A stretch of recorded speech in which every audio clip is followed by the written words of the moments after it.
Ok. Um, olá, sejam todos bem-vindos a outra teoria. Muito boa noite, atrasado quase meia hora, é isso que eu estou. Olá, boa noite a vocês todos, sejam bem-vindos a outra teoria. Desculpem o atraso, tinha algumas coisas a resolver. Tocando ontem, os óculos já não estão, eu já tirei os óculos, os olhos estão mais ou menos melhor, bem melhorzinho do que estavam ontem, por isso está aqui, ainda vermelho continua, mas já está a melhorar. Por isso, boa noite, chegam a vocês, é um programa muito interessante, tem muita coisa para nós falar, e quando eu falo em muita coisa, é mesmo muita coisa. Eu também estou consciente de que a live que eu fiz, tirei muito tempo de vocês, foi quase 2 horas a falar de vários temas, eu sei que é cansativo. Hoje vou tentar tocar mais ou menos em algumas coisas, mas não vou perder muito tempo e vou-me focar no BRICS. Hoje é o último dia do BRICS, é disso que vamos falar. A nossa viagem hoje nós vamos viajar para um país, o Irão. Sim, o Irão. É para lá onde nós vamos viajar. Hoje vamos para o Irão. Mas antes de lá chegar, eu quero falar sobre a notícia mediática que está praticamente a dominar. Está a dominar o mundo da informação toda. Tá, todo mundo com as suas informações, todo mundo traz o seu lado.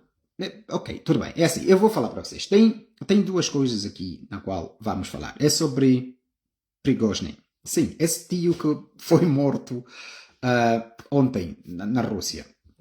Vamos falar sobre Prigozhin. Eu vou falar de duas coisas distintas sobre os prós e contras.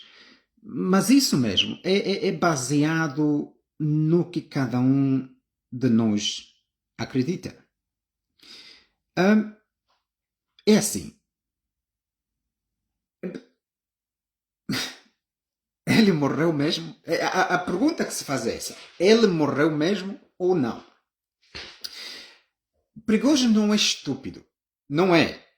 Tudo bem que ele não é militar, ele não tem carreira militar. Ele começou como um criminoso qualquer em 1981, um criminoso, foi para a prisão, 10 anos depois saiu, começou a vender cachorro quente aí em Moscou, chamou a atenção de Vladimir Putin, subiu ao poder. Ele não tem carreira militar, mas é um dos maiores, um dos comandantes da história da Rússia atual com mais sucesso. E algo que Prigozhin aprendeu é que aprendeu com Vladimir Putin, e muito bem, é usar duplos. Sim, duplos. Duplos. O Vladimir Putin tem muitos duplos. O Prigozhin também tem duplos. E o seu segundo comandante, na verdade, a pessoa que formou o grupo Wagner, também tem duplos, certo? Isso é Rússia, isso é spycraft shift, okay? Isso é pessoas que entendem de inteligências, espiões. Prigozhin aprendeu com Vladimir Putin. E a questão, essa análise que eu vou fazer para vocês é a seguinte: depende de que lado você está. Depende do lado, você acredita mesmo que ele morreu ou não, você não acredita que ele morreu. Vamos começar. O que é que nós sabemos? Vamos, por exemplo, dizer que sim, ele morreu. Se ele morreu mesmo, não há aqui dúvida. Vladimir Putin lhe matou. Não há aqui dúvidas nenhuma. Se ele morreu mesmo, Vladimir Putin o matou. Mas isso é normal. Nós sabemos quem é Vladimir Putin. Vladimir Putin sempre disse que ele, está na sua entrevista, ele disse que ele é capaz de perdoar, mas nunca perdoaria um traidor. E o que foi que aconteceu com aquele motim que Prigozhin organizou depois da sua decepção com os generais russos que ele acusa que estavam a parar o avanço da guerra na Ucrânia? Vladimir Putin acusou Prigozhin de ser traidor e que o motim só parou depois do presidente da Bielorrússia ligar para Prigozhin e dizer: escuta, se tu avançares vai jorrar muito sangue russo na terra-mãe, certo? É disso que nós sabemos. E Vladimir Putin é um homem de vingança. Ele gosta de vingança. O poder de Vladimir Putin está na capacidade de aterrorizar qualquer pessoa que se opõe a si. Semelhante como João Lourenço, mas não tão violento como João Lourenço. Violento, mas não tão violento. Então, sabe, assim, eu principalmente, eu não acredito que ele morreu. Eu estou a dizer, eu estou aqui a ser sério para vocês. Eu não acredito que ele morreu. Porque nós estamos a falar da Rússia. Rússia é um dos países que mais organiza bandeiras falsas para começar problema algum. Atualmente a Rússia, alguns canais russos estão a dizer que quem atirou contra o avião de Prigozhin foram os ucranianos. Sabe, aqui é que está o problema. A Rússia alguns canais de informação russos, eles a fazerem eles a aclamarem isso. Então eles começam a dizer que não existe lugar salvo dentro da Rússia contra os ataques ucranianos, que os ucranianos são tão bons que conseguem mandar um míssil antiaéreo dentro do coração de Moscou. Quer dizer que Moscou não está salvo, certo? Eu não acredito nisso. Eu sinceramente não acredito. Eu vou vos dizer, é assim. Vamos lá primeiro pensar. Ok, ele morreu, tudo bem. Vladimir Putin se vingou dele porque Prigozhin desafiou o poder russo. Só que há muita coisa mal explicada aqui. Porque assim, o Prigozhin desafiou o poder porque ele disse que os generais, o Shoigu e aquele outro tio, estavam a atrapalhar o avanço do grupo Wagner. Por exemplo, aí em Bakhmut, estava a atrapalhar o avanço do grupo Wagner dentro da Ucrânia, ao ponto que a Rússia, os militares russos, por acidente, atacaram as posições do grupo Wagner e na qual morreu 100 pessoas. Isso chateou, 100 militantes Wagner. Isso chateou Prigozhin. E Prigozhin, que foi que ele disse? Ele disse para Vladimir Putin: ou tu despedes esses generais que estão aqui a controlar a tua guerra, ou então hoje a Rússia terá um novo presidente. Desafiou o poder automaticamente.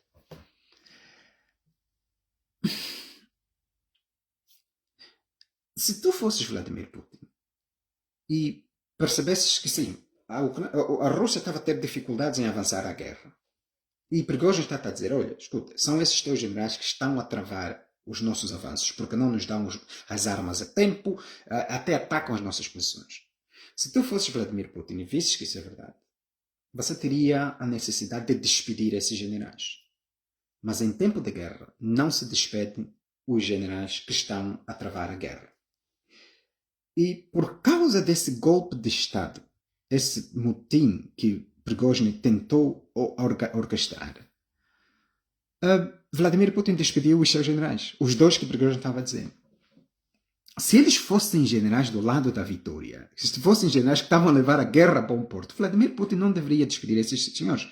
Mas eu acho que esse golpe de Estado foi tudo inventado para dar a possibilidade de Vladimir Putin despedir esses generais. Só que trouxe um outro problema. O problema do Prigozhin publicamente desafiar o poder de Putin. Ainda que foi combinado, mas é a ótica. É assim, qual foi o acordo que tiveram? Prigozhin seria exilado na Bielorrússia. Disseram para nós que muitos do grupo Wagner foram para a Bielorrússia e Prigozhin também estava lá.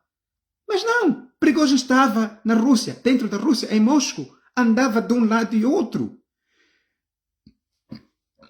Se tu fosses o Prigozhin, conhecendo quem é Vladimir Putin, conhecendo como Vladimir Putin acaba com qualquer pessoa que o desafia, ouvindo Vladimir Putin dizer que ele seria capaz de perdoar absolutamente tudo, menos traição. Tu és o Prigozhin. E Vladimir Putin disse que não perdoa a traição e te chamou traidor. E Vladimir Putin, numa entrevista, por exemplo, diz que só os fracos é que perdem. Tu, Prigozhin, representas a derrota de Vladimir Putin. Estarias tu na Rússia a andar de um lado e outro? Andar com teu avião privado a ir para o Mali, sair do Mali e voltar, vir para Moscou, sair de Moscou e ir para as fontes. Tu, é assim, Prigozhin não é militar de carreira, mas ele não é estúpido, ele não é idiota, ele vê quantos oligarcas desaparecem, quantas pessoas que tentam falar contra o Putin desaparecem, ele sabe disso. Se tu fosses o Prigozhin, ficarias tu na Rússia ou se mandavas a milhares de quilômetros fora porque tu sabes que o homem iria te matar? A não ser que ele estava numa missão suicida, a não ser que ele queria morrer, porque a única justificação, que alguém pode me dar para aceitar é Prigozhin queria morrer, queria ser morto. É a única coisa que justifica que o homem continuava na Rússia sabendo exatamente tudo quem é o presidente russo. E por causa disso eu não acredito. Eu não acredito que o homem morreu. E essa é a minha a conclusão mais cínica que eu posso chegar. Eu sou cético. Eu não acredito em narrativas. Se tu me deres uma narrativa, pode esquecer que eu não vou aceitar a tua narrativa. Eu vou investigar e eu vou trazer. Tudo que eu encontrar que contradiz a tua narrativa, de forma lógica, eu te vou dizer. Agora, se tu disseres o que Vladimir Putin saía a ganhar encenando a morte de Prigozhin, porque até agora é assim. Ele morreu. Não tem DNA. Não tem DNA que confirma que ele morreu. Tem pessoas mortas. A fotografia dele que está aí a sair, escutem, Prigozhin tinha duplos. A fotografia dele que está aí a sair é de uma pessoa que tipo tem um buraco de tiro aqui, vocês conseguem ver na fotografia. Você que caiu num avião que incendiou assim que tocou no chão, como é que você sai sem ser... sai todo bonito com a tua pele sem virar pincho? Como é que isso acontece? Você não queimou, não virou pincho, nada. A pele está mesmo assim bonita, conseguimos ver a tua cara completamente. E se tu me disseres, por que eles iriam armar uma outra falsa bandeira? A questão é, primeiro, para poder tentar consolidar a posição de Vladimir Putin, que ele acaba com todos que o desafiam, e segundo é que Prigozhin representava esse afrontamento que eles organizaram a olhos públicos. Os russos iam perder respeito a Vladimir Putin ao perceber que, afinal de contas, a Rússia tinha dois leões armados. Continuar a ver Prigozhin era um perigo para a própria imagem de Vladimir Putin, porque alguém que tentou dar golpe de Estado e andava de um lado e outro. Eu acho que eles organizaram isso de jeito a nós temos que tentar desaparecer contigo, mas mesmo assim você vai continuar a ir representar os nossos interesses. Aonde? Em África. Eu estou a vos dizer.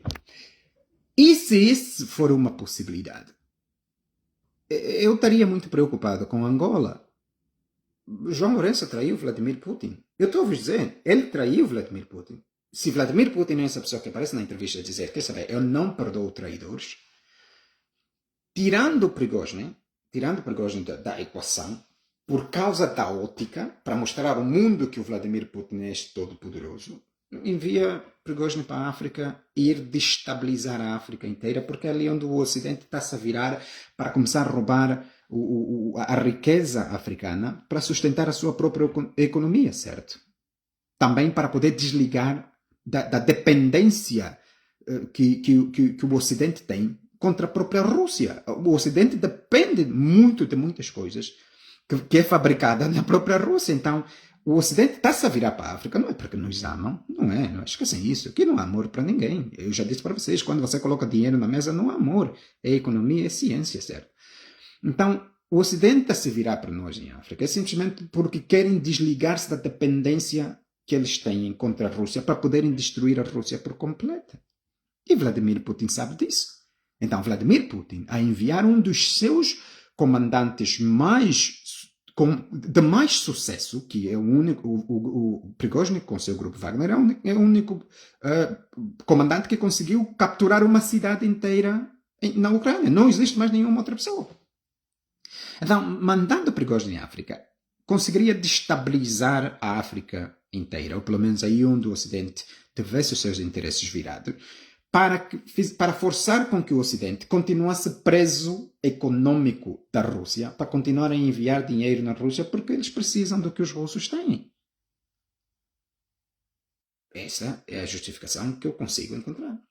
Agora, se eu tentar acreditar que foi mesmo morto, é assim, nós vimos a imagem do avião, aquele avião a cair, queda livre, certo? Um avião não cai em queda livre. Um avião que está a andar e perde o motor não cai em queda livre, certo? Perdeu o motor, continua a descer, vai continuar a perder altitude, mas descer assim de forma... O que nós vimos naquele avião é do jeito que está aqui, bum, queda livre, caiu. Sabe, na ciência de aviação, mostra porque é que isso acontece. É que aquele avião perdeu uma asa. Mas as asas são os locais mais fortes que os aviões têm, são os mais seguros que os aviões têm, porque são áreas reforçadas. É também nas asas onde fica o combustível. Então, se tu veres aquele vídeo, você vai ver que antes do avião começar a cair, você vai encontrar uns fumos brancos.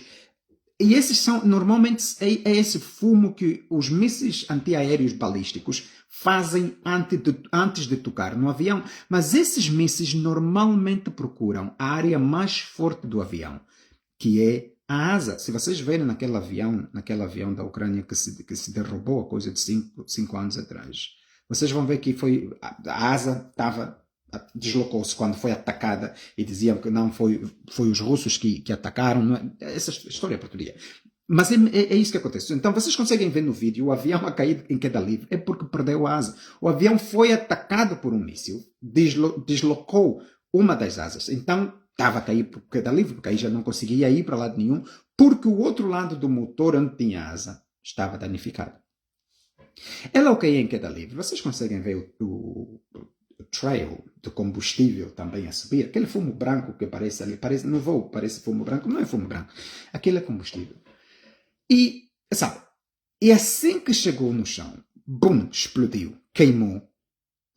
Há uma asa completamente deslocada do avião, completamente numa área bem... E isso mostra que aquele avião não perdeu o motor. Foi atacado, um míssil. E o facto de mostrar que os ucranianos têm capacidade de abater mísseis dentro de Moscou, isso coloca a própria segurança do Vladimir Putin em risco. Se você quiser aceitar que ele morreu mesmo.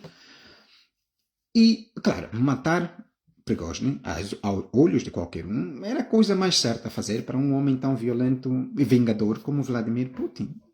Mas Prigozhin representa o sucesso do exército russo, embora eles não sejam filiados.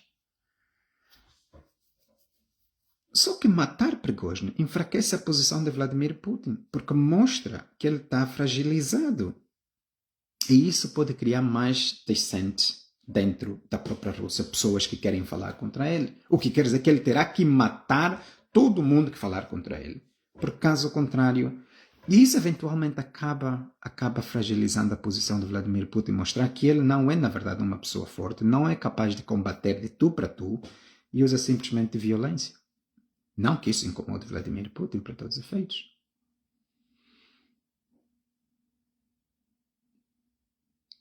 Eu não acredito que Prigozhin morreu. Vocês podem, assim, vocês são livres de acreditar, força. Cada um acredita em que quiser, força. Eu não acredito que Prigozhin morreu. Porque matando Prigozhin estaria a tirar um dos comandantes de mais sucesso nesta guerra que a Rússia está a levar para a Ucrânia. Porque se vocês lembrarem, o homem que começou a guerra aí em Donbass em 2024, o comandante que começou a guerra, está preso. O comandante que fez aquela manobra em 2022 na Rússia desapareceu, ninguém conhece. Desapareceu. Hoje em dia ninguém sabe onde ele está. Então, Vladimir Putin vai de novo matar o comandante que conseguiu capturar uma cidade inteira. E não é só Prigozhin que estava lá. O segundo em comando do grupo Wagner também estava no avião. E o terceiro, o comandante do grupo Wagner na Síria, que é o homem direito de Prigozhin, a pessoa que economicamente controla os interesses do petróleo, da empresa de petróleo do Prigozhin na Síria. Sim, é tudo acerca de petróleo. É tudo. Se vocês estão a pensar que o petróleo não é aqui o problema, é tudo petróleo. Você, país que tem petróleo, está amaldiçoado. É tudo petróleo. Sim, o Prigozhin tem empresas de petróleo a explorar petróleos na Síria, porque eles estão lá a defender. Eles estão lá a defender o regime, a presidência de Bashar al-Assad, certo? Então, o homem que controla o império de Prigozhin, o dinheiro todo de Prigozhin, também estava lá nesse avião. Então, praticamente, Vladimir Putin tirou a cabeça da liderança do grupo Wagner toda numa só ação. Outros dizem que é uma caixa de vinho que levaram no avião em última hora, que explodiu lá em cima e arrebentou com a asa. Não, bomba numa caixa de vinho não tem poder assim tão, não é assim tão poderosa para cortar a asa como aconteceu nessa coisa. Mas isso é conversa para vocês. Eu sinceramente, eu só estou a vos dizer. Porque a questão é que se Prigozhin não tiver morto, ele na clandestina poderá destabilizar muitos países em África, porque os seus militares do grupo Wagner o confiam. Agora, para quem diz, mas o telegrama do grupo Wagner está a dizer que ele morreu mesmo. Mas se tu quiseres mesmo criar uma bandeira falsa, é preciso que seja convincente. Você não consegue criar uma bandeira falsa e o grupo Wagner dizer, não, quer saber, não morreu nada, o Prigozhin está aqui conosco. Então não faz sentido, certo? Você não pode tentar matar o Prigozhin não matando e o grupo Wagner vai dizer, não, ele não está morto, está aqui conosco. Isso não faz sentido. É preciso que todas as fontes entrem na mesma coisa. Até agora Vladimir Putin hoje falou nos BRICS, mas não falou, não mencionou Prigozhin. Ele está aí a dar entrevistas de um lado e outro, não mencionou Prigozhin. Até agora as entidades do Kremlin não confirmam que ele morreu. Estão todo mundo no silêncio. Eu não estou a dizer que isso é problema. Não estou a dizer que se eles dizem que ele morreu, morreu mesmo. Não faz sentido. O que está a acontecer à volta desse senhor não faz sentido. Não faz sentido para ninguém. Mas o que faz sentido é que escondê-lo, ele pode na clandestina avançar. Por causa do poder de motivação das forças que ele tem, ele pode continuar a avançar e destabilizar muitas coisas. Não é no Ocidente. É em África. É em África que eles estão a vir destabilizar. Tudo porque, por causa do ódio que Vladimir Putin tem contra o Ocidente os humilhou, praticamente destruindo a União Soviética e agora apoiando a guerra na Ucrânia e congelando todo o dinheiro de todos os oligarcas, os bilionários, agora está todo mundo a virar pobre. Então Vladimir Putin nutre muito ódio pelo Ocidente e faz sentido que ele queira travar o Ocidente. Né? Onde o Ocidente quer explorar agora as riquezas para a sua própria economia, travar aí, criar instabilidade, travar ali, para que eles não consigam explorar tanto e obrigar que o Ocidente continue preso a comprar coisas na Rússia, porque a Rússia precisa do dinheiro do Ocidente. É isso que me parece. Eu não sei. Cada um de vocês toma as suas próprias. Cada um de vocês toma as suas próprias. Acredita no que quiser. Morreu, parabéns, morreu. Prigozhin não é importante para mim. A única coisa importante para mim é que se ele não tiver morto, eu tenho medo sobre Angola. É tudo. Porque se Vladimir Putin é a pessoa que diz, eu não perdoo o traidor, de certeza que ele vai querer se vingar de Angola. Mas vingar-se de Angola não vai ir direito no Palácio Presidencial. São angolanos que vão sofrer, são angolanos que vão morrer. As ações dele vão matar muitos angolanos para se vingar de um único angolano, certo? É esse o único medo que eu tenho. Porque para mim, Prigozhin não é importante, nem para mim, nem para Angola, etc. Mas o facto de nós termos um presidente que praticamente traiu Vladimir Putin, traiu o apoio que a Rússia sempre deu, a União Soviética e a Rússia sempre deu para lhes manter no poder, lembrando vocês que ele estudou lá, fez lá a faculdade, fez lá o mestrado, certo? Muito apoio durante o período de guerra e o homem simplesmente virou, se atirou nos braços dos Estados Unidos. Essa traição, Vladimir Putin não vai perdoar. Esse é o único medo que eu tenho. Caso contrário, estão nem aí. Prigozhin vivo ou morto, problema é vosso. Quem quiser acreditar, está vivo? Ótimo. Está morto? Ótimo. Problema é vosso. Sejam todos bem-vindos a outra teoria. Muita coisa para nós falarmos, muita coisa mesmo para nós falarmos. Como é habitual, eu vos vou pedir, se faz favor, participem, partilhem a live, não é participar. Partilhem a live, por favor. Marquem o nome. Eu estou a ver muitas pessoas, muitos nomes a serem marcados aqui. Eu estou a ver aqui muitas pessoas a marcarem os seus irmãos, os seus amigos para encontrarem a página. Por favor, façam isso. Marquem o nome daquelas pessoas que ainda não encontraram a página. Olá, Carla Coelho Matos. Seja bem-vinda a outra teoria. Marquem as pessoas aqui. Partilhem a live. Enviem lá para todos os grupos do WhatsApp. Eu vou dar-vos um tempo. Está aqui. 2 segundos. 5 segundos. Vão lá enviar em todos os grupos do WhatsApp onde está. Enviem nos grupos do Facebook também. Partilhem. Quanto mais partilhar, melhor, porque muitas pessoas precisam ouvir isso. Aqui, o título desta live é A Terceira Guerra Mundial vai começar em África. É mesmo em África. Se preparem, porque é em África onde vai começar. Mas muitos de vocês devem estar confusos a pensar como é possível um país querer lutar com todos os países. Não é assim que a Terceira Guerra Mundial vai começar. Será sempre destabilizar um continente inteiro ao mesmo tempo. É isso que a Terceira Guerra Mundial vai. Não é todo africano ir lutar contra um país. Não é assim que vai acontecer. Não, serão angolanos a lutarem contra angolanos, moçambicanos a lutarem contra moçambicanos, sul-africanos a lutarem contra... Mas tudo isso vai acontecer de uma só vez. Vai haver uma cadeia de guerras dentro de África que só assim você vai conseguir destabilizar. A Rússia tentar vir roubar o dinheiro africano, o Ocidente tentar vir roubar o africano. Porque ali no Mali, o Grupo Wagner... Vocês pensam que o Grupo Wagner aí no Sudão, perdão, está lá a explorar ouro, explora ouro, envia na Arábia Saudita, nos Árabes Unidos, não é Arábia Saudita, perdão, rouba o ouro do Sudão, envia nos Árabes Unidos, fazem o melting, diluir, ou como é que se diz essa brincadeira, para poder meter naquelas cubas e o dinheiro vai para a Rússia. É isso que eles fazem. Todo mundo explora a África, todo mundo rouba a África. Acordem. Não pensam vocês que existem aqui amigos, não existem. Todo mundo vem para a África para roubar os africanos. Ponto final. Coloque isso na tua cabeça. Então, bora lá. Só favor, partilhem a live. Agora, está aqui uma coisa que eu quero dizer para vocês. Sabem a live que eu falei, que eu disse para vocês?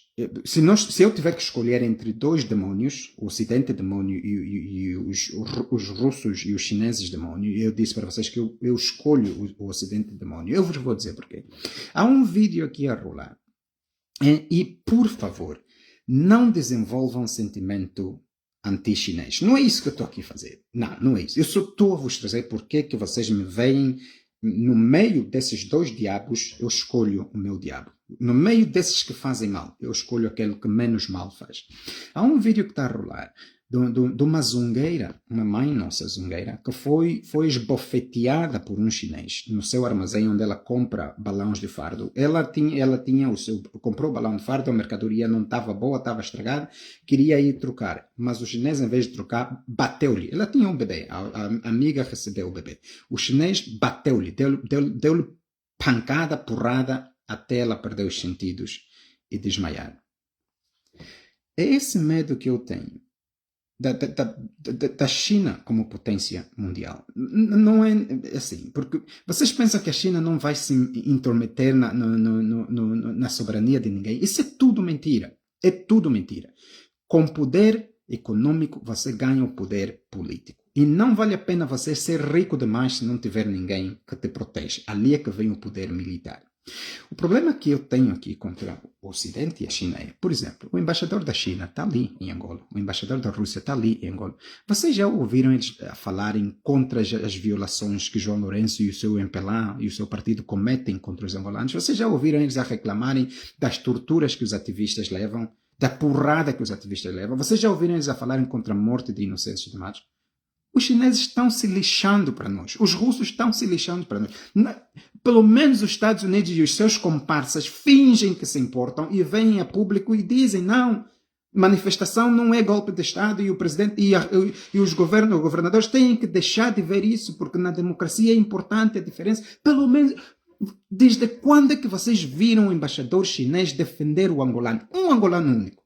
Desde quando é que vocês viram o embaixador russo defender um angolano único? É porque eles não se importam com vocês. Se vocês vivem ou morrem, eles não querem saber, desde que eles estejam lá a explorar o dinheiro deles.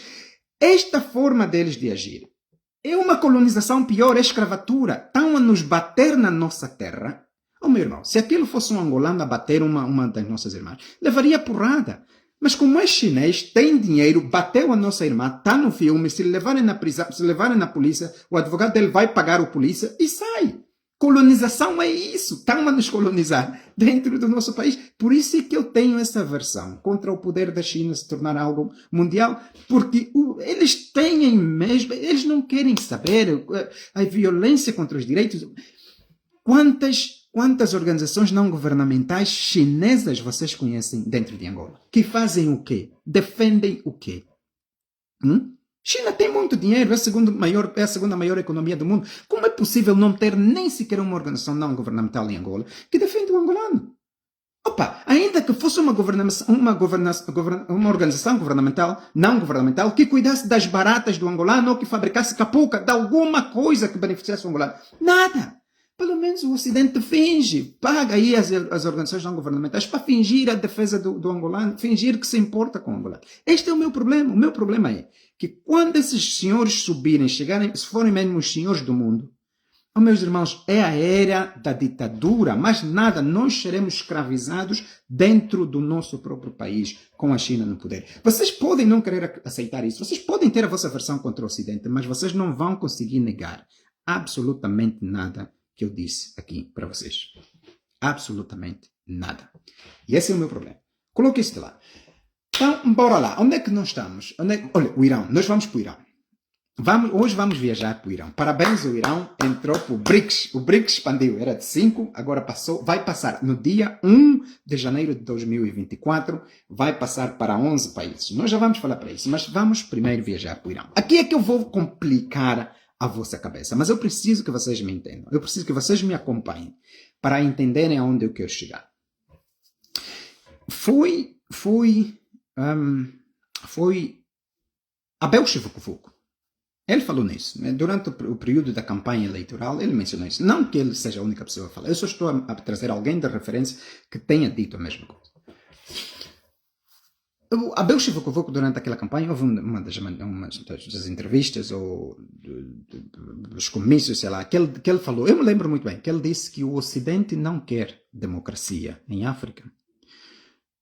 Tudo que o Ocidente quer é ordem, mais nada. Por isso é que eles apoiam os ditadores, porque os ditadores estão capazes de usar violência para oprimirem os seus próprios irmãos e, desta forma, construir-se ordem. É tudo. Olha, antes disso, o Emmanuel Macron, o presidente da França, hoje deu uma entrevista na qual ele disse que vão começar a reaver a política deles de imigração, que está a vir muito imigrante, que eles não podem continuar a receber muito imigrante. Esses gajos do Níger, que foram começar... O que esses gajos do Níger fizeram? Emmanuel Macron está ferido, está com dodói, está emocionado, o homem está mesmo magoado. Esses gajos do Níger magoaram Emmanuel Macron ao ponto dele dizer que já não queremos mais os vossos imigrantes, acabou. Se vocês não nos querem na vossa terra, vocês não nos querem lá explorar o vosso urânio e vos fazer pobre, também não vos queremos aqui. Tá lhes doer bué, mas bué mesmo. Mas algo que eu vos vou dizer é o seguinte. Não cantem vitória. Eu sinceramente, eu estou a dizer, a África será destabilizada muito mais cedo do que vocês imaginam. Vai haver uma sucessão de guerras dentro de África, povos a lutarem entre si mesmo, que isso é a terceira guerra mundial. Tudo por países fora. Então, bora lá onde eu estava, no Irão. Isso que a Abel Chivucovuco falou, é algo na qual eu me debato muito, né? O Ocidente não quer democracia em África. Eu também vos posso dizer que não é só em África que o Ocidente não quer democracia. O Ocidente não quer democracia em nenhum lugar do mundo. Nenhum. Eu sei que eu estou a vos complicar. Se nós tirarmos o Ocidente e colocarmos Estados Unidos, por exemplo, que é a maior arma ocidental que existe.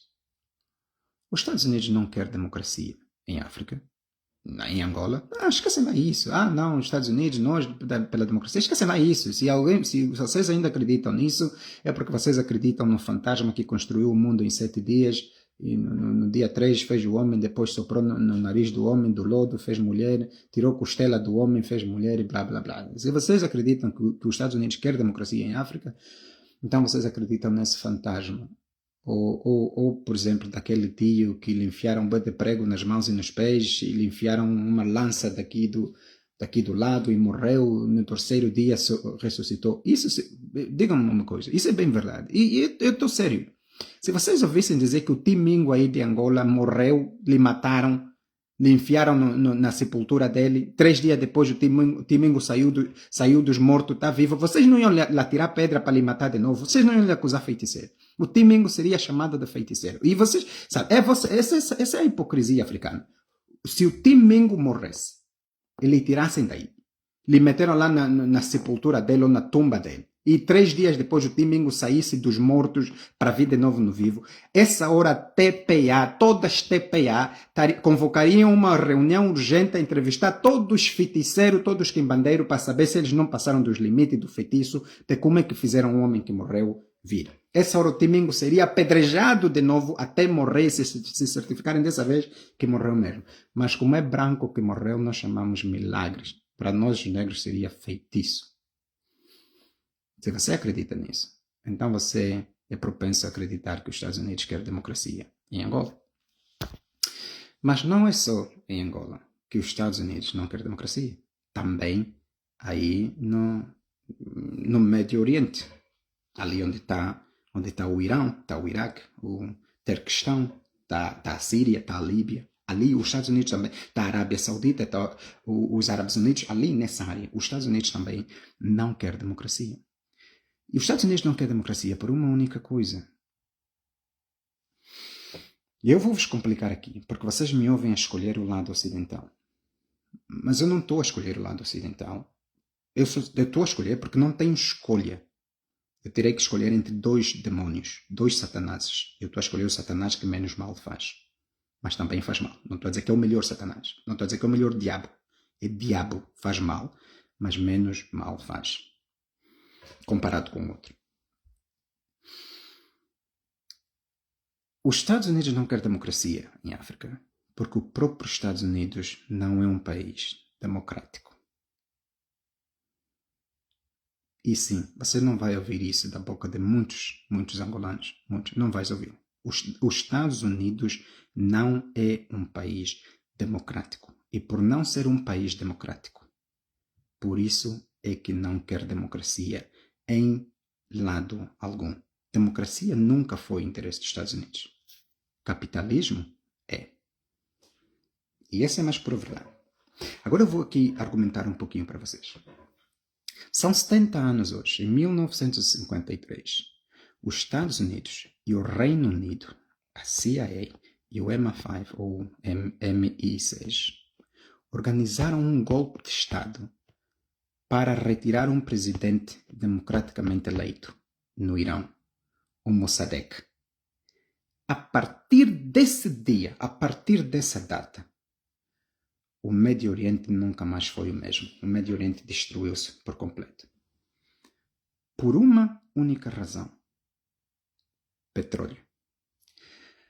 O Mossadegh, quando foi eleito no Irão, queria nacionalizar o petróleo do país. E os Estados Unidos não conseguiria permitir que isso acontecesse. Não tanto porque o Irão quer nacionalizar o petróleo. Eles tinham medo que se o Irão fosse capaz de nacionalizar o seu próprio petróleo sem consequências, outros países seguiriam a mesma coisa. Venezuela faria a mesma coisa. Arábia Saudita faria a mesma coisa. Árabes Unidos faria a mesma coisa. E os Estados Unidos e o Reino Unido não podiam se dar o luxo de permitir que esses países nacionalizassem os seus petróleos, porque desse jeito a vida no Ocidente iria acabar. Lembram-se vocês que eles haviam ganho, que eles ganharam a Segunda Guerra Mundial, certo? Depois disso acontecer, depois desse problema que houve no Irão, o que era antes chamado consórcio de óleo anglo-iraniano, que hoje em dia vocês conhecem como BP, sim, está em Angola, a BP que está em Angola, é isso mesmo. Eles mataram um presidente eleito democraticamente por causa do petróleo no Irão. A partir deste dia, destabilizou o Irão inteiro. E o Irão guarda esse ódio contra o Ocidente até agora, porque o Irão olha para a sua riqueza, para o seu petróleo e diz que se os Estados Unidos e o Reino Unido não fizessem isso conosco, nós hoje seríamos uma das potências mais ricas do mundo. Porque eles olham para a Arábia Saudita. A Arábia Saudita só é a Arábia Saudita porque não nacionalizou o seu petróleo. Entregou para os Estados Unidos. E é aqui que está o problema de África. É tudo pelo petróleo. Tudo. E hoje em dia nós vemos as circunstâncias em que está. Só os países que estão alinhados com os Estados Unidos é que florescem, na exploração dos seus petróleos. Aonde está o Iraque? Sim, o Iraque faz aí perto da mesma lugar. Aonde está o Iraque? Aonde está a Síria? A Síria tem muito petróleo. Aonde está a Líbia? A Líbia, destruíram a Líbia simplesmente porque a Líbia queria vender o seu petróleo diretamente para a Itália e França não permitiu isso. França não queria, porque França precisava do petróleo da Líbia. Então, França foi pedir ajuda num dos países que tem os maiores agentes espias do mundo, o Reino Unido. Foi pedir ajuda no Reino Unido para encontrar forma de como destruir Gaddafi na Líbia. E lá foram, e lá entraram, e lá destruíram o Gaddafi, destruíram a Líbia, roubaram o petróleo, continuam a roubar o petróleo, mas o petróleo da Líbia não é nacionalizado. O petróleo da Síria não é nacionalizado. Um país que tentou e quase conseguiu nacionalizar o seu petróleo, e nacionalizou o seu petróleo, perdão, é a Venezuela. Perguntem-se para vocês aonde é que está a Venezuela hoje. A Venezuela está quase a desaparecer economicamente. Tudo por causa do petróleo que eles têm. Porque a ganância do homem ocidental justifica matar qualquer pessoa que se opõe ao seu caminho. Os Estados Unidos não é um país democrático. Não é. Os Estados Unidos matou J.F. Kennedy. Eles mataram o presidente deles, eleito democraticamente, em 1961 e foi morto em novembro de 1963. Por que o mataram? J.F. Kennedy foi um homem de paz. Ele queria paz no mundo. E ele disse no discurso dele, não a paz obrigada pelo pavor das armas, uma paz genuína, na qual os povos pudessem integrar-se, na qual os povos pudessem viajar e ser felizes. Não uma paz obrigada pelas corporações de interesse. J.F. Kennedy começou a retirar as tropas do Vietnã. Era ele um homem de paz. Aquele caso que vocês conhecem, alguns, quem for mais velho o suficiente, ou quem investigou o suficiente, lembra-se daquele problema da Baía dos Porcos em Cuba.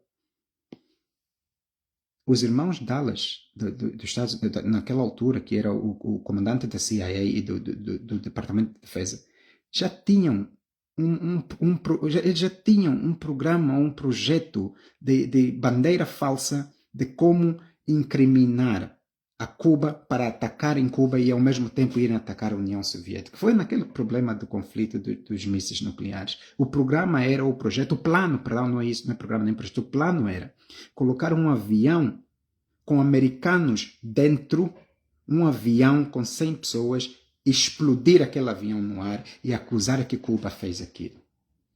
Isso daria revolta no povo americano para pedir vingança. Assim os americanos invadiriam Cuba e ao mesmo tempo os americanos invadiriam para destruir a Rússia. Lembrem-se vocês que quando J.F. Kennedy morreu, Fidel de Castro chorou muito. Porque Fidel de Castro disse que a única pessoa que queria paz verdadeira nos Estados Unidos havia sido morto pelos próprios americanos. Então um país democrático não mata o seu próprio presidente. É este mesmo país que cafricou Angola. Dói, né? Dói saber isso. Dói saber essa verdade, certo? Boa sorte. Boa sorte aí em Angola. A Terceira Guerra Mundial vai começar em África. Eu também não vi isso acontecer. Eu pensei que o BRICS não ia expandir, mas expandiu. Hoje o BRICS aceitou 6 países dentro do seu grupo, esse grupo econômico, que ainda não está bem definido, é só um grupo econômico.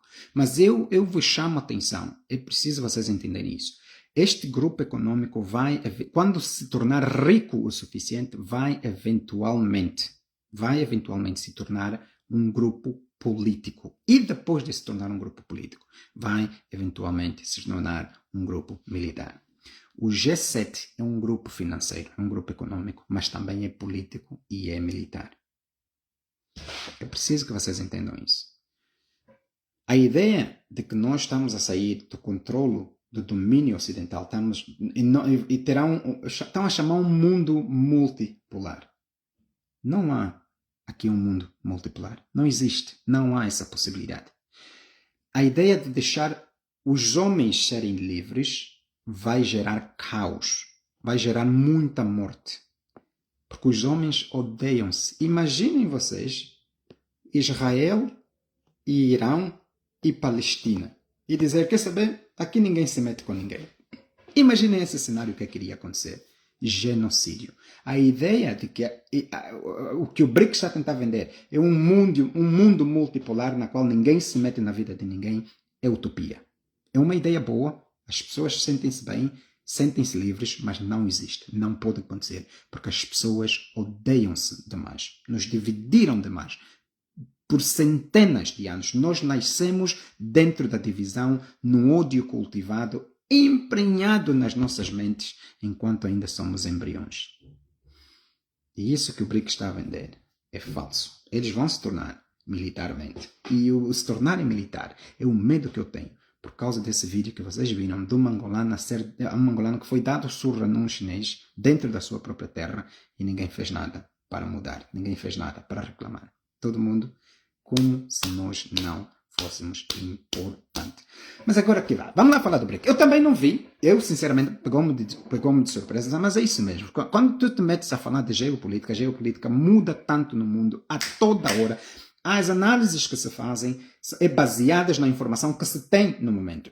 O BRICS guardou o segredo, muito segredo, para o seu último dia e lançou esta bomba. A partir de 1 de janeiro de 2024, o BRICS vai se tornar um grupo econômico muito grande, muito grande. E ao trazer a Arábia Saudita, principalmente a Arábia Saudita e os Árabes Unidos, eles têm muito dinheiro. Isso vai contribuir muito para o novo Banco de Desenvolvimento que quer fazer frente ao FMI e ao Banco Mundial. Aqui é algo que eu estou a trazer para vocês, sabe? Eu iria apoiar o BRICS se eu visse algo diferente. Eles não estão a trazer nada diferente. Até agora, algumas coisas que se identificam é que o BRICS é o ódio comum que se tem do Ocidente. E algumas pessoas entendem, por exemplo, o Brasil. O Brasil não odeia tanto o Ocidente, nem a Índia, nem a África do Sul. Esses não odeiam tanto, nem a Argentina, por enquanto. E a Arábia Saudita simplesmente odeia porque sabe que eles são prisioneiros. A Arábia Saudita e os Árabes Unidos sabem que são prisioneiros do Ocidente. Então, por isso é que têm ódio, querem se livrar. Mas a questão aqui é que o BRICS não está a trazer nada novo, nem com a sua política monetária. Embora dizer, não, para nós fortalecer a nossa moeda, para desdolarizar o dólar, nós vamos fazer empréstimos em moedas comuns. O problema desse problema da moeda comum é que é a desvalorização por causa da importação. Se tu fores pedir um empréstimo em Kwanza hoje, com o Kwanza, por exemplo, desvalorizado simplesmente a 20%, se daqui a 2 anos o Kwanza desvalorizar a 80%, como está atualmente, quer dizer que você vai precisar 2 vezes mais Kwanza para pagar a tua dívida por causa do valor da dívida que você foi pedir. Você não vai pagar uma moeda desvalorizada a 80% do mesmo valor que você foi pedir empréstimo.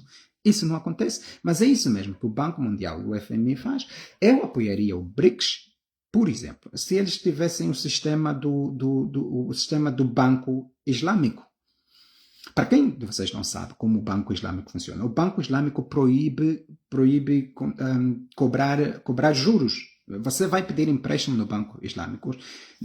Um Banco Islâmico mesmo, um Banco Islâmico, é um banco que obedece à lei da Sharia, certo?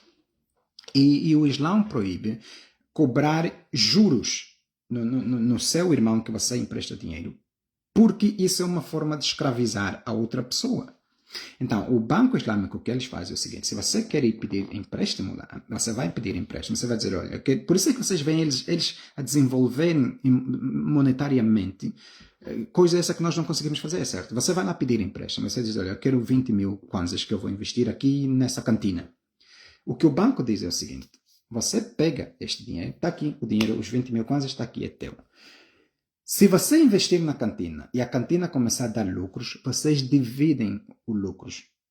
Tu, o banco, a pessoa que te emprestou, dividem o lucro. Se você perder o dinheiro, então vocês também dividem a perca, perdem os dois ao mesmo tempo. Isso é uma forma bancária de quem quer mesmo ajudar o outro. Mas você ouve Lula da Silva dizer que nós queremos mesmo ajudar, queremos fazer empréstimos. Da mesma forma, cobrando juros. Cobrar juros é o que o FMI e o Banco Mundial faz para endividar países, para lhes colocar nessa roda da miséria, nessa roda da pobreza na qual não conseguem sair. O que o FMI e o Banco Mundial faz com Angola é a mesma coisa que o BRICS vai fazer com outros, com os países na qual eles vão emprestar dinheiro, cobrar juros. Se eles quisessem mesmo ajudar, poderiam deixar de cobrar juros e utilizar esse mesmo processo que os bancos islâmicos fazem. Dividirem os juros, dividirem os lucros se o negócio der certo e dividirem as percas se o negócio não der certo. Mas existe aqui um perigo. A matumbice africana. Você vai entregar teu dinheiro em pessoas que compraram certificados e dizer que querem investir. Aponta um negócio angolano que deu certo. Não tem. Se nem a Sonangol deu certo, nem a presidência da República deu certo, não existe nada em Angola que dê certo. Então existe esse perigo de emprestar dinheiros a analfabetos que não sabem como gerenciar o seu dinheiro. E esses analfabetos, quando vem o dinheiro, a primeira coisa que vão fazer é ir gastar o dinheiro. Vocês se lembram daquele sheik que disse que a diferença que existe entre os sheiks e os presidentes africanos é que os presidentes africanos não pensam no seu povo. É esse o problema da Sharia Law. A Sharia Law obriga o líder a pensar no seu povo. Mas os nossos irmãos, que são filhos da descendência do tio que morreu 3 dias depois sobreviveu, estão um pouco se marimbando por seu povo. Então a mesma técnica ocidental vai ser usada pelo BRICS. Mas, para todos os efeitos, o BRICS desenvolveu, espalhou, aguentou. Então, bora lá. Por que eu estou a dizer que a Terceira Guerra Mundial vai vir? Eu disse também para vocês, em live passada, que o Deus dos Estados Unidos é o dólar. Mas nada, os Estados Unidos não têm nenhum outro Deus. O capitalismo está a matar o mundo. Olha, lembra-se vocês que João Lourenço disse para os angolanos fazerem poucos filhos, e eu disse para vocês que isso é matumbice, isso é da presidente Matumbo. Os angolanos têm que começar a fazer muitos filhos, e quanto mais filhos fazerem, melhor. Eu sei que vocês vão me atirar pedra e dizer, vamos sustentar como se os que temos agora estão a comer no lixo. Eu entendo esta parte. O que eu estou a tentar mostrar para vocês é que o ratio de nascimento em Angola está em declínio. Nós, angolanos, estamos a nascer muito pouco. Eventualmente, se continuarmos assim, não vai haver angolanos em Angola. O mundo inteiro está a passar por esse mesmo processo. A China está agora a abolir a lei de ter número de filhos. Está agora dizendo que as pessoas têm que começar a nascer de verdade. Quanto mais nascer, melhor. Porque o colapso da humanidade, muitas pessoas pensaram que seria uma bomba nuclear. É, na verdade, o nascimento das pessoas. O que está a acontecer atualmente é que, por causa da ciência, as pessoas estão a viver muito tempo. Ao viverem muito tempo, estão a fazer poucos filhos, estão a fazer filhos tardes. Tu fazes um filho agora, vai no mínimo demorar 18 anos para que esse filho consiga produzir mais um outro filho. Mas se essa pessoa nem sequer produzir um filho aos 18 anos e decidir produzir um outro filho aos 30 anos, dali a 18 anos, dos 30 anos que tens, só aos 48 anos vai haver mais uma outra família desta pessoa. E isso está a matar a humanidade. Tudo por causa do tempo que nós estamos a viver mais. Mas isso também cria um outro problema. Os que estão a viver mais não querem morrer. Então o que é que eles fazem? Os que têm dinheiro pagam outras pessoas para ir matar outras pessoas e retirar os órgãos que eles precisam para se enfiar dentro deles, para viverem ainda muito mais. Por isso é que o tráfico de órgãos é um negócio booming, está a desenvolver, está a evoluir muito pelo mundo. Por causa do capitalismo, as pessoas têm muito dinheiro para pagar, para matarem outras pessoas, para retirarem os órgãos que eles precisam para viverem mais.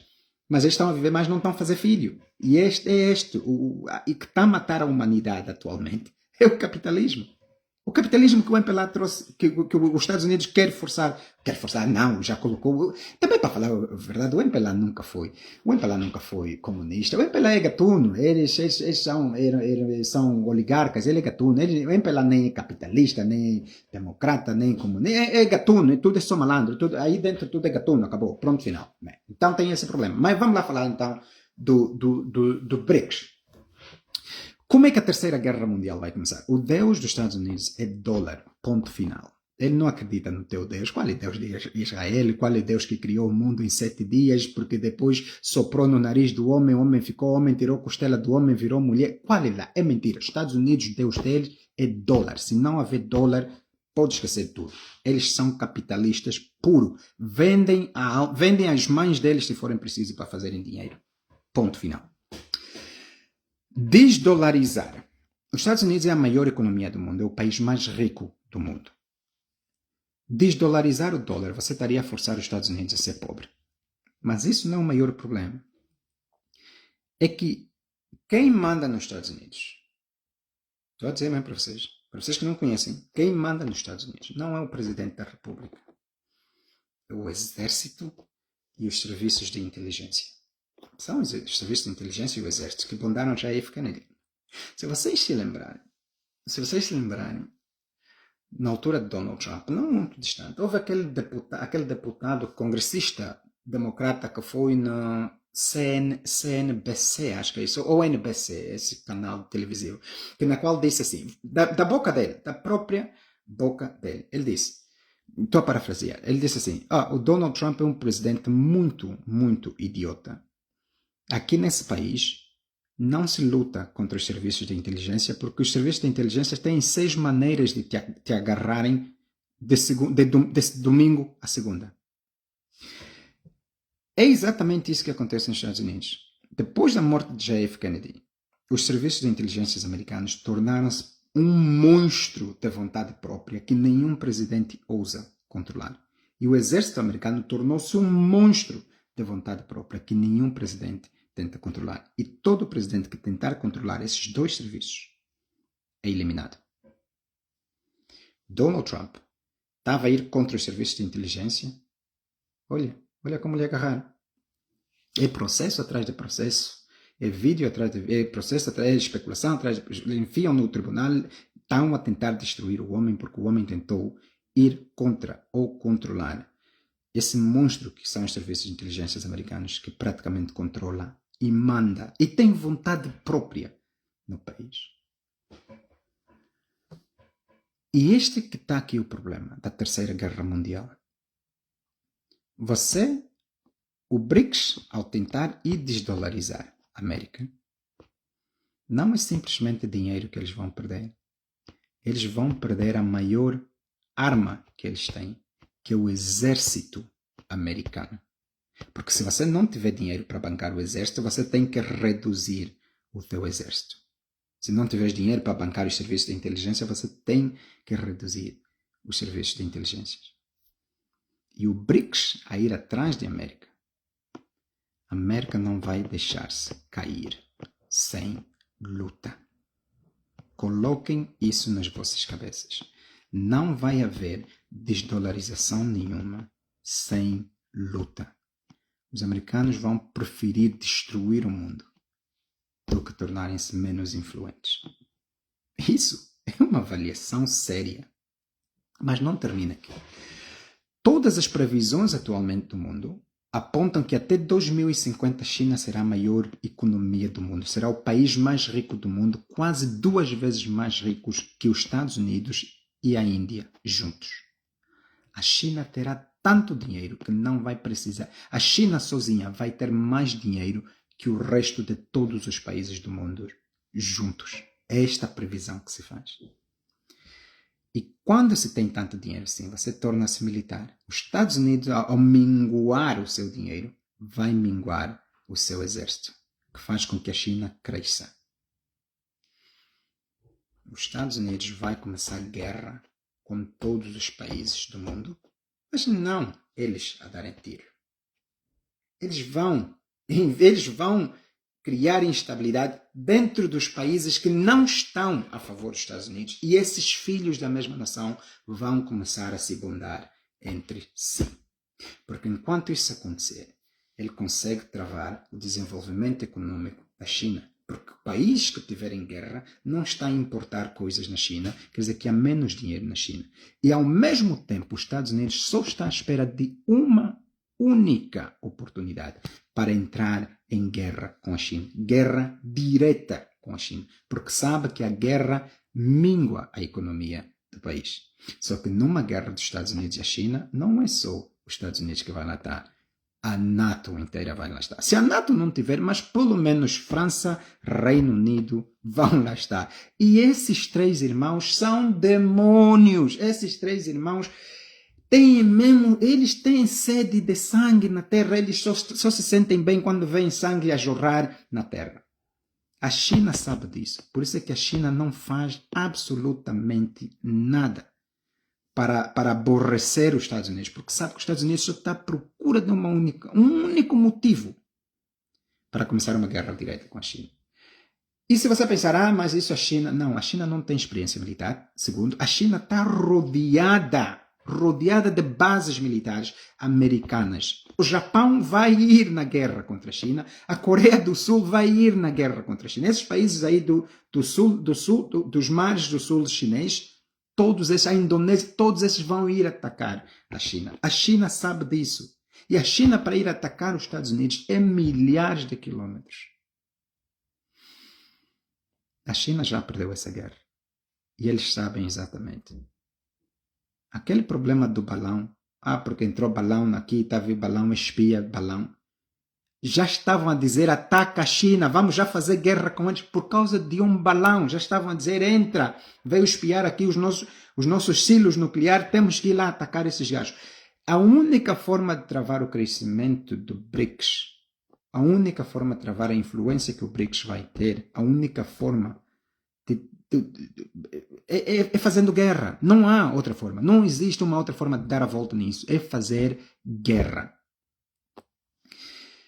Eu estava a acompanhar uma analista e pesquisadora chinesa que disse assim, a intenção do BRICS, e é mais uma atenção que eu quero chamar, ela disse assim, a intenção do BRICS não é simplesmente desafiar a hegemonia dos Estados Unidos, é trazer um balanço da supremacia mundial. Um país que já está a falar que não se mete não se mete na soberania, não se mete na soberania de nenhum país, está a falar em ter um balanço da supremacia. Eles já se acham supremos, superiores a outros, e ao mesmo tempo a te dizer, não, nós não queremos se meter na vossa supremacia, não queremos se meter na vossa soberania, e vocês acreditam nisso. Então, o BRICS hoje colocou os Estados Unidos em xeque. Vamos aqui analisar potenciais cenários que vai começar. O Irão, quando entrar, o Irão é um país altamente sancionado. O Irão, quando entrar, por exemplo, e querer ir fazer negócio com a África do Sul, os países sancionados, o Irão é sancionado. Se o Irão quiser fazer negócio com a África do Sul vai acabando sendo sancionada também. Eles não terão outra alternativa. Porque as sanções do Irão, as sanções econômicas que os Estados Unidos impõem, é que qualquer país que ajuda um outro país sancionado, você também sofre essas sanções. Esse é um exemplo, um cenário que eu estou aqui a pintar para vocês. Ao fazer isso, a África do Sul vai perder muitos interesses que tem com os Estados Unidos. A África do Sul exporta para os Estados Unidos no valor de 15 bilhões de dólares. Angola exporta 1,3 bilhões de dólares. Para vocês verem a diferença. Então a África do Sul tem muito a perder. Por isso é que a África do Sul diz que nós não queremos esse sentimento anti-ocidental. Mas imagina que agora vai fazer negócio com seu parceiro do mesmo bloco econômico, BRICS. A África do Sul acaba sendo sancionada.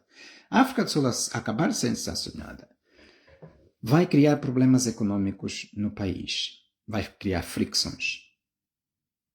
E alguém que os Estados Unidos poderia usar para destabilizar a África do Sul é o Júlio Malema. O Júlio Malema tem essa versão anti-Ocidente. Não é problema. Eu não tenho problema com eles. Ele está certo. Por que não? Estragaram o país deles, certo? Escravizaram, apartheid. Ele está certo. Só que essa versão do Júlio Malema contra o Ocidente pode ser explorada pelo próprio Ocidente para ajudar a destabilizar a África do Sul, que tiver a fazer negócio, por exemplo, com o Irão. Vocês viram aquele comício do Júlio Malema grandioso, aí onde ele diz kill the Boers que é esse grupo étnico holandês, alemão, dali desses outros, dos brancos. Porque o que é na África do Sul é o seguinte, os negros sul-africanos têm o poder político, mas não têm o poder econômico. E quem tem o poder econômico são os brancos, que na verdade tudo são eles que acabam mandando no país. É isso mesmo que o BRICS é. O BRICS é um poder econômico. Quando acabar o poder econômico, vai se tornar poder político, certo? Então, o Júlio Malema, imagina que a África do Sul seja sancionada porque foi fazer negócio com o Irão. Então, tem que destabilizar a África do Sul. No BRICS ainda não tem nenhum programa a dizer o que é que eles vão fazer, o que é que eles devem fazer se um deles for atacado, porque eles são simplesmente econômicos, não são políticos nem militares, certo?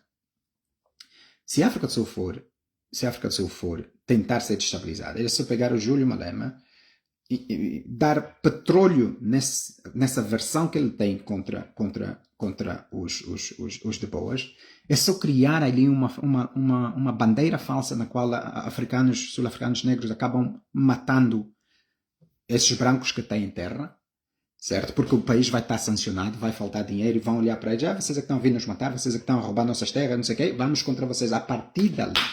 A partir dali. A elite branca vai entrar em defesa do resto da elite branca que sobrou e a África do Sul está destabilizada. Não há regra nenhuma que diz no BRICS o que é que eles devem fazer em conjunto como bloco para ajudar um país deles que esteja em guerra. A África do Sul destabilizada começou. O Irão está em xeque. Israel tem bomba nuclear. Irão não tem. Se os Estados Unidos quiserem destabilizar Irão, é fácil. É só dar a luz verde no Israel que vocês veem que Israel vai obliterar o Irão no dia seguinte. Mas uma guerra do Irão com Israel não é só Irão e Israel. A Palestina também ia entrar. O que Israel iria precisar de ajuda dos Estados Unidos para lutar com essas duas frentes. Mas uma guerra no Irão, o Irão faz fronteira com a Arábia Saudita. Uma guerra no Irão, facilmente você consegue deixar esses malucos que os Estados Unidos chamam terroristas, que ameaçam os interesses e o olho da Arábia Saudita, na qual eles controlam. São os militares que controlam. Começou. Destabilizou a Arábia Saudita, a partir do Irão, destabilizou a Arábia Saudita, que também faz parte do BRICS. Da Arábia Saudita, entras nos Árabes Unidos. Eu estou a ouvir dizer, meus irmãos, não é assim tão difícil. O BRICS que acabou de fazer é ligar o timer para uma guerra mundial. E a guerra mundial vai começar em África. Mas não pensam vocês que os Estados Unidos é dar tiro contra todos, porque os Estados Unidos não têm tropas suficientes para dar tiro contra todos. Ele vai destabilizar países por países, filhos da mesma terra, que vão se matar entre eles. No mesmo momento, se essa guerra começar, no mesmo momento, vários países em guerra, esses países não vão importar da China. Ao não importar da China, os Estados Unidos conseguem travar o crescimento econômico da China. Tudo bem que a economia chinesa está em problemas, mas não tira a previsão que se faz que eles serão os países mais ricos do mundo através do dinheiro que eles já têm e os juros que vão se pagar. E isso ameaça o Ocidente. Você, ao desdolarizar o Ocidente, você está a ameaçar o exército americano. E ninguém ameaça o exército americano. São esses que já provaram que são capazes de matar o presidente deles, se for necessário. Se o presidente deles quiser lhes parar de fazer dinheiro com a máquina de guerra que eles têm. Este é o caso mais extremo. Mas existe outro. E se você desdolarizar agora, como as maiores reservas de dinheiro no mundo são todas elas em dólar, então você está a se tornar pobre você mesmo. É interessante, certo? O último vídeo que se fez de Prigozhin parecia que estava no Mali. Algumas pessoas dizem que estava no Mali porque ele viajou para o Mali. Dizem que é um vídeo que ele estava no Mali aí onde ele disse que a Rússia, o grupo Wagner quer fazer a Rússia cada vez mais forte aqui no mundo e vir salvar os africanos, liberdade para os africanos, África livre desses gatunos ocidentais que roubam o dinheiro de África.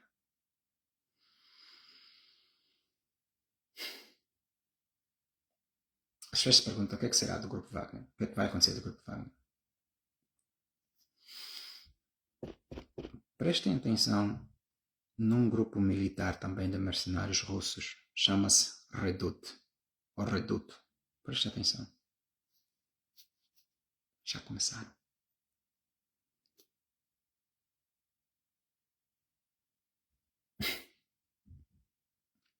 Sinceramente, eu gostaria de ter melhores notícias para vocês, mas não tenho.